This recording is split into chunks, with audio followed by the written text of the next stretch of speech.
I don't know. I just feel like nothing happens until you like meet someone.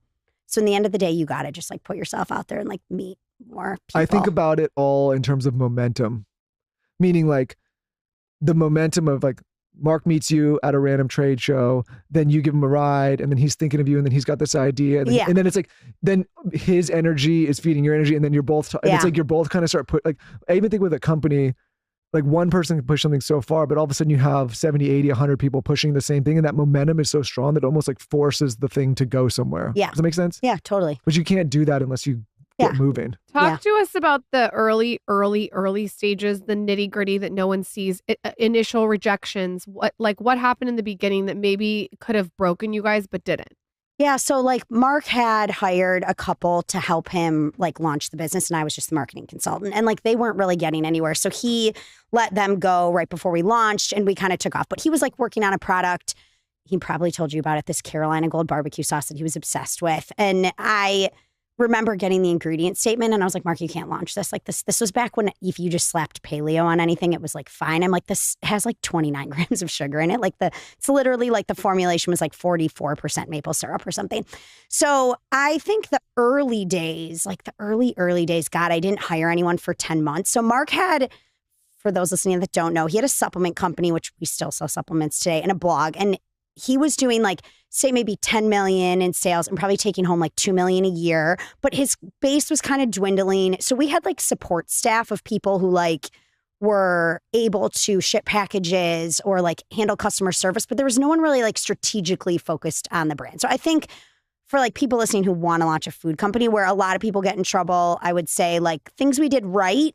We price the product right. Like if you don't have enough gross margin to start, like a lot of people are like, oh, I'm going to price it here and my margin sucks. It's like 30%. But when I get scale, the ingredient costs are going to come down and it'll be fine. And it's like never fine. Like our price on our product, like one unit at 10 million in revenue and like 150 million in revenue is really not that different. Like minimum wage increases, inflation happens, like stuff happens, and it just you gotta like set it right from the beginning. You gotta set it right from the beginning. Yeah. So people mess up there a lot. But I think for us, let's see, what were some of the like, God, we couldn't make mayonnaise like a year in. We couldn't get a broker. Like our broker now is a broker who rejected me in like February, and then Whole Foods called and they was like, can you pick this brand up? Like we want to bring them in. A broker to broker your product into stores. Yeah, like you need a sales team to manage a broker, and then you need a broker who's gonna like handle like, they have like boots on the ground to go into like every natural food store, and they manage like Whole Foods merchandising and all that kind of stuff. Like they rejected me. So it was a lot of just like figuring out like who's the right broker to work with, who's the right first hire, you know, all those kinds of things. But we had this like one bad, we got a bunch of distribution like the first 10 months. So we were in retail, if you like get distribution and then you can't ship your product because you have issues or you're out of inventory, the store doesn't want to sit with empty spots on the shelf. So they'll just kick you out. And it costs money to get your product on shelf. Like people don't realize, but you pay like one case per store per week at Whole Foods, for instance. So like if Whole Foods takes you in 350 stores, you're giving a case to all 350 stores for free just to get on shelf. It takes a little while to pay that back. Margins are low. If you get kicked out 10 months later, like that's a big loss, right? So we couldn't make mayonnaise. Like suddenly 10 months into the business, we just like, the manufacturer was like, we ran the product and it like didn't emulsify. We had to pour it down the drain.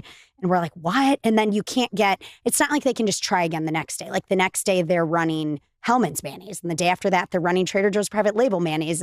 So you have to wait like a week to get back on the schedule. We had like no inventory. So we were like pretty much freaking out. And then they ran on the weekend for us. So we had to pay overtime. Finally started making mayonnaise again. I got engaged the same weekend that they started making mayonnaise again. I go to Malibu the next day. We were running the business out of the Malibu Chamber of Commerce, this like tiny office.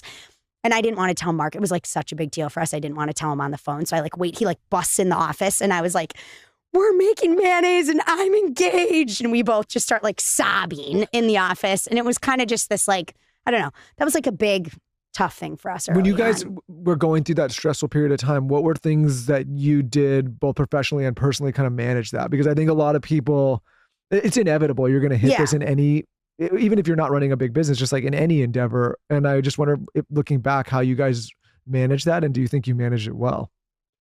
I think how we managed a lot of stuff is we like sent a lot of free protein powder and a lot of stuff to people who maybe other people like overlook. Like there isn't an admin I meet that I don't send a free package of Primal Kitchen stuff to. Like anyone I'm working with, or like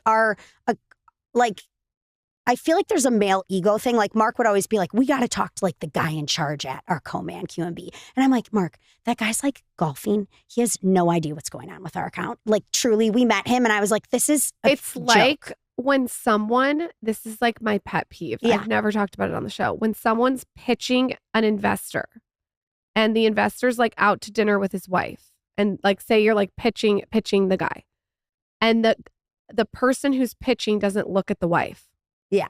Oh, I'm like, well, and you're mistake. so wife dumb. Like, don't you know the wife's going to try the product? She's making the decision. And she's also going back saying, I didn't like that guy. Pass Totally. the ketchup. Like Totally. If you're talking to anyone, you should be talking to the assistant and Yeah. the admin and the producer and all of the people, because you're right. The guy's golfing or the guy's being manipulated by. But I don't know. I just feel like nothing happens until you like meet someone.